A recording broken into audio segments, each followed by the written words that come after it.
Praise the lord. ప్రభువైన యేసు నామములో వందనములు.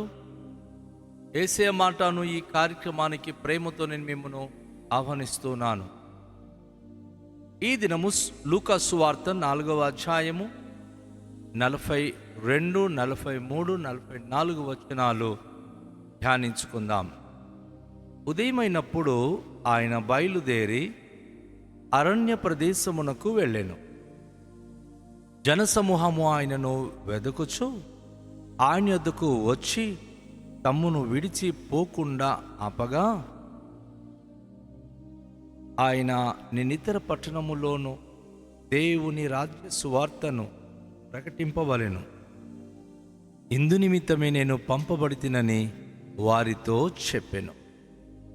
తరువాత ఆయన యూదయ సమాజ మందిరములలో ప్రకటించుచుండెను.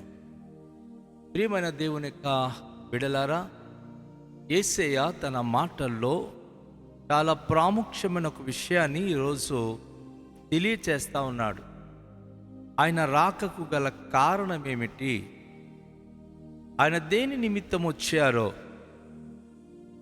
ఆ విషయాన్ని ఆయన బయలుపరిచినప్పుడు జనసమూహము ఆయన యొద్దకు వచ్చి నిత్యము వారితో ఉండాలని కోరుకుంటున్నారు. ఈ వచనాల్లో మనం చూసినప్పుడు చాలాసార్లు మనను అనేక మంది సాగనంపించడానికి మన ఎక్కువ సమయం ఉంటే వారు ఏదో రకంగా ఫీల్ అవుతూ మనం వాళ్ళను విడిచిపెట్టి వెళ్ళిపోవాలని ఆశపడుతూ ఉంటారు. అయితే మన ప్రభు అయిన యేసుక్రీస్తు అట్టివారు కారు. ఇక్కడ మనం గమనించినప్పుడు ఉదయమైనప్పుడు ఆయన బయలుదేరి అరణ్య ప్రదేశమునకు వెళ్ళాను. ఎందుకు ఆయన అరణ్య ప్రదేశానికి వెళుతున్నారు అంటే, ఎక్కువ సమయము ఆయన అరణ్య ప్రదేశంలో తండ్రి అయిన దేవునితో మాట్లాడే అనుభూతి తనకు ఉంది. ప్రజల జీవితానికి వెళ్ళి ఏదైనా చేయాలి, ఏదైనా మంచి చేయాలి, వారి కష్టాల బాధ నుంచి విడుదల చేయాలంటే అరణ్య ప్రదేశానికి వెళ్ళి ఏకాంతంగా తండ్రైన దేవునికి ప్రార్థించే అనుభూతి యేసు ప్రభు వారికి ఉంది. తను బాప్తిస్మము తీసుకున్న వెంటనే 40 రోజులు అరణ్య ప్రదేశానికి వెళ్ళి తండ్రైన దేవుని సన్నిధిలో ప్రార్థనలో గడిపి తదుపరి ఆయన రాజ్య స్వార్థ ప్రకటించడానికి ఆయన వచ్చాను. అదేవిధంగా తన అనుదిన జీవితంలో ఆయన పెందలకడ లేచి అరణ్య ప్రదేశానికి వెళుతూ తండ్రి అయిన దేవునితో ఆయన అన్ని విషయాలు మాట్లాడేవారు. ప్రియ దేవుని బిడలారా, పెందలకడ లేచి దేవునితో సమయము గడిపే అనుభవాలు క్రైస్తవ బిడలుగా మనకుందా? లేకపోతే ఉదయాన లేచి ప్రార్థించడం మన చేత అవ్వడము లేదా? ఎంతసేపు మన పనిపాట్లు, ఎంతసేపు మన కుటుంబ జ్ఞాపకాలు, మనకున్నటువంటి అనేకమైనటువంటి ఆ యొక్క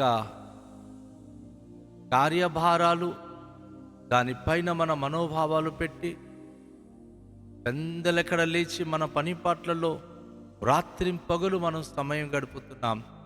కానీ దేవునితో గడపలేకపోతున్నామేమో ఒక్కసారి పరీక్షించుకోండి.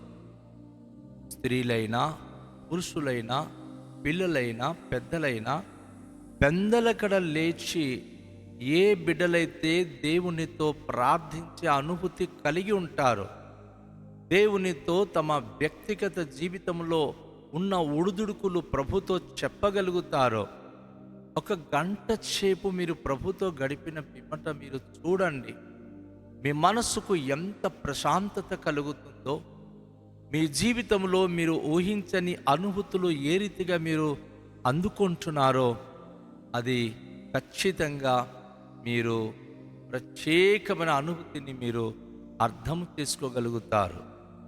అందుకే ప్రజలు యేసు ప్రభు పెందలకడ లేచి ప్రార్థించే అనుభూతి ఉన్నందున ఎలాంటి జటిలమైన సమస్యలైనా సరే ప్రభు పాదాల దగ్గరికి తీసుకొచ్చేవారు.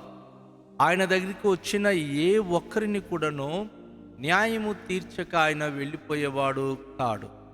మనకు తెలుసు, ఒక పాపము చేసే స్త్రీ కూడా తను రాత్రి కాల సమయంలో తప్పు చేస్తూ పట్టబడినప్పుడు అధికారులు, సమాజ మందిరపు అధికారులు, పెద్దలు తనకు రాళ్ళు కొడుతూ చంపేద్దామని తనను వెంబడించి తనను మరి అనేక విధాలుగా పారిపోతున్నప్పుడు రాళ్ళు రుబ్బుతూ తన వెంట వెళ్ళినప్పుడు ఆమె యేసు ప్రభు పాదాల దగ్గరికి వెళ్ళి మోకరిల్లి పడిపోతుంది. అక్కడ పెద్దలందరూ తనకు ఆ సమస్య గురించి అడుగుతున్నారు.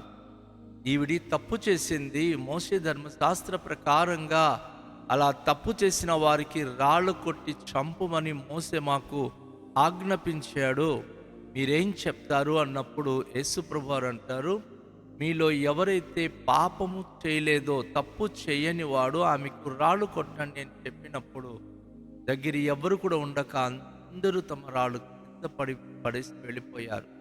ఎస్ అండి, పెందలకడ ప్రభు దగ్గరికి మనం వెళ్ళినప్పుడు మన సమస్య ఎంత పెద్దదవచ్చు అది క్షణములో దేవుడు తీరుస్తాడు.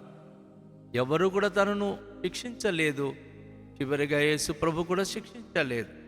అందుకే జనసమూహము ఆయనను వెంబడిస్తూ ఆయన ఎదుకు వచ్చి తమ్మును విడిచిపోకుండా ఆపుతున్నారు. అయ్యా, నువ్వు ఎక్కడికి వెళ్ళొద్దు, మాతో నువ్వు మాతో ఉండిపోయా అని వారు తెలియచేసినప్పుడు అక్కడ ఒక అద్భుతమైన విషయాన్ని మనం చూస్తాం. యేసు ప్రభు తన రాకకు గల కారణం చెప్తా ఉన్నాడు. ఏంటంటే, ఆయన నేను ఇతర పట్టణములోనూ దేవుని రాజ్య సువార్తను ప్రకటింపవలెను, ఇందు నిమిత్తమే నేను పంపబడుతునని వారితో చెప్పాను. యేసు ప్రభు వారు ఏమంటున్నానంటే, నేను దేవుని రాజ్య సువార్త ప్రతి పట్టణంలో నేను ప్రకటించవలసి ఉంది. అసలు నేను ఈ లోకానికి వచ్చిందే ఒక ఇంట్లో లేక ఊరిలో, ఒక ప్రాంతంలో, ఒక జాతికో, ఒక కులానికో, ఒక మతానికో నేను ఏదో ప్రబోధకుడిగా ఉండిపోవడానికి రాలేదు. సర్వ ప్రపంచానికి, సకల పట్టణాలకు దేవుని రాజ్య సువార్త ప్రకటించాలి. ఏంటి అసలు దేవుని రాజ్య సువార్త అంటే? ఎందుకంటే ఈ లోక రాజ్యము పాపముతో, అన్యాయము, అక్రమముతో, అబద్ధాలతో చాలా భయంకరంగా నిండిపోయింది. కనుక ఈ రాజ్యాలు ఏది కూడా ఉండదు, అన్నీ కూడా ఒకరోజు స్మాష్ కాబోతుంది, నాశనము కాబోతుంది. అయితే శాశ్వతమైనది దేవుని రాజ్యం మాత్రమే. ఎందుకంటే దేవుని రాజ్యము బీద సాదా భేదము లేని దేవుని రాజ్యం అది. ఆ రాజ్యములో కన్నీళ్ళు ఉండవు, కష్టాలు ఉండవు. ఆ రాజ్యములో ఆకలి దప్పులు ఉండవు. ఆ రాజ్యములో పాపులు ప్రవేశించలేరు. కానీ ఎవరైతే నీతిమంతులుగా తీర్చబడి ఉన్నారో, యేసు ప్రభును అంగీకరించి యేసు ప్రభు రాజ్య సువార్త విని ఒక పరిపూర్ణ నమ్మకత్వము కలిగి జీవిస్తున్నారో, అట్టి వారు మాత్రమే దేవుని రాజ్యములో ప్రవేశిస్తారు. దేవుని రాజ్య సువార్త ఈరోజు ప్రపంచంలో ప్రకటింపబడినప్పుడు లోక రాజ్యములో ఉన్న మనుషులు ఏం చేస్తూ ఉన్నారు? ఆ యేసయ్య సువార్త మా ఊర్లో ప్రకటించకూడదు అనుకుంటున్నారు. అయ్యో, ఎంత జడ్డోలండి వాళ్ళు, ఎంత అమాయకులండి వాళ్ళు. వారి యొక్క ఆలోచన ఏమిటంటే, మేము కట్టిన ఇంట్లో శాశ్వతంగా మేమే ఉంటాం, మా ఊర్లో మేమే ఉంటాం. అయ్యో నా పిచ్చి సహోదరి సహోదరుడా, నీ ఇల్లు నీకు శాశ్వతంగా ఉండదు, నీ గ్రామము నీకు శాశ్వతంగా ఉండదు. ఇదిగో భూకంపాలు, ఇదిగో భయంకర సునామీలు, ఇదిగో భయంకర యుద్ధాలు రాబోతుంది. ఏ రోజు సర్వనాశనం అయిపోతుందో తెలియదు. చాలా భయంకరమైనటువంటి విలాసవంతంగా జీవిస్తున్న అమెరికా లాంటి మహా దేశములో విలాసవంతంగా జీవిస్తున్న వారే అగ్నితో ఆహుతి అయిపోయి ఎందరో చచ్చిపోయారు. అనేకమైనటువంటి భూకంపాల ద్వారా అనేక దేశాలు ఈరోజు నిర్మనుష్యంగా మారిపోతుంది. మనము గొప్పవాళ్ళం కాదండి. ఆయన రాజ్య సువార్త బైబిల్ చెప్తుంది, దేవుని రాజ్యం అంటే తినుచు త్రాగుచు సుఖంగా ఉండేటటువంటి అనుభూతులు కాదు, కానీ నీతి, పరిశుద్ధత, దేవుని రాజ్యము భోజన పానం కాదు, కానీ నీతియు, పరిశుద్ధత, పరిశుద్ధాత్మ యందలి ఆనందం, ఇవన్నీ సమాధానము, ఇది ప్రభు రాజ్యంలో ఉంది. కనుక దేవుని రాజ్య సువార్త అందరూ ప్రకటించబడాలి, అందరికీ అది అందాలి. అందుకోసమే యేసయ్య వచ్చానంటున్నాడు. అందరికీ దైవరాజ్యం ఉందని తెలవాలి. ఒకవేళ తెలిసిన తర్వాత కనుక తృణీకరించారనుకోండి, ఆ రోజట ఈ మనుషులే వచ్చి అంటారట, అయ్యో నీ రాజ్యం ఉంది అని మాకు ఎవరు చెప్పలేదు అంటారట. అయ్యో ప్రభువా, నీ రాజ్యం ఉందన్న సంగతి మాకు ముందే కనుక తెలుసుంటే మేము మీకు నమ్మేసి ఉండేవాళ్ళం అంటారట. అందుకే ప్రభు అంటున్నాడు, ప్రతి గ్రామానికి వెళ్ళండి, ప్రతి గ్రామానికి రాజ్య సువార్త ప్రకటించండి. నమ్మిన వాళ్ళు రక్షించబడతారు, నమ్మని వాళ్ళు నరకాగ్నిలో పడతారు. అందుకోసమే నేను పంపబడి తిని యేసు ప్రభు వారు స్పష్టంగా చెప్తున్నారు. అయితే అలా ఆయన ప్రకటిస్తూ యూదయ సమాజ మందిరములలో ప్రకటించు ఆయన తన ప్రయాణాన్ని కొనసాగిస్తున్నాడు. యూదయ సమాజ మందిరములో ఆయన దేవుని యొక్క సినగోగు ఎక్కడైతే ఉందో, ఎక్కడైతే ప్రజలు సమాజ మందిరంలో కూడుకుంటున్నారో, అలాంటి ప్రతి స్థలములో యేసు ప్రభువారు వారికి దైవరాజ్యము గురించి బోధిస్తూ, ఆయన ప్రకటిస్తూ ఆయన తన ప్రయాణాన్ని కొనసాగిస్తూ ఉన్నాడు. కనుక నా ప్రియ సహోదరి, నా ప్రియ సహోదరుడా, ఈ ప్రశస్తమైన సమయంలో యేసయ్య మాట వింటున్నాం.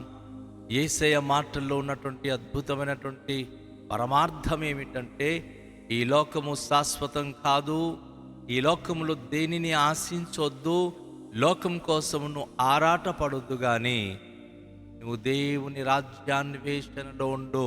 చాలామంది అనుకుంటారు, మేము గనుక దేవుడు దేవుడు దేవుడు అని గనుక తన వెంట వెళ్ళి మందిరాల్లో కూర్చుంటే మాకు కూడు గుడ్డ ఇచ్చేది ఎవరు అని. కానీ ప్రభు అంటాడు, మత్తయి సువార్త అనే ఆ పుస్తకం మనం చదివాము, అందులో ఆయన ఏమి రాస్తారంటే, మొదట నా నీతిని, నా రాజ్యమును వెదకుడి, అప్పుడు మీకు కావలసినవన్నీ అనుగ్రహింపబడుతుంది అని.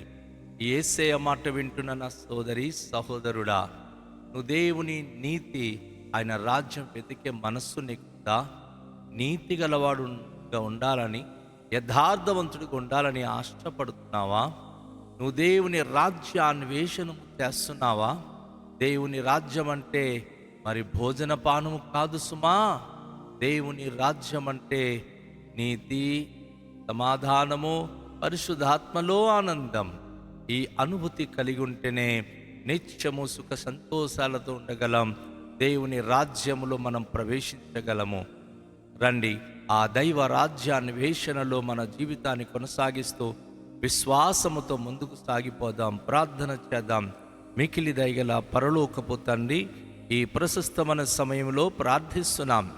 రండి ప్రభువా, మీ యొక్క కృపతో మమ్మను దర్శించి నేను మా దీన జీవితాల్లో అద్భుత అనుభూతి మాకు అనుగ్రహించండి.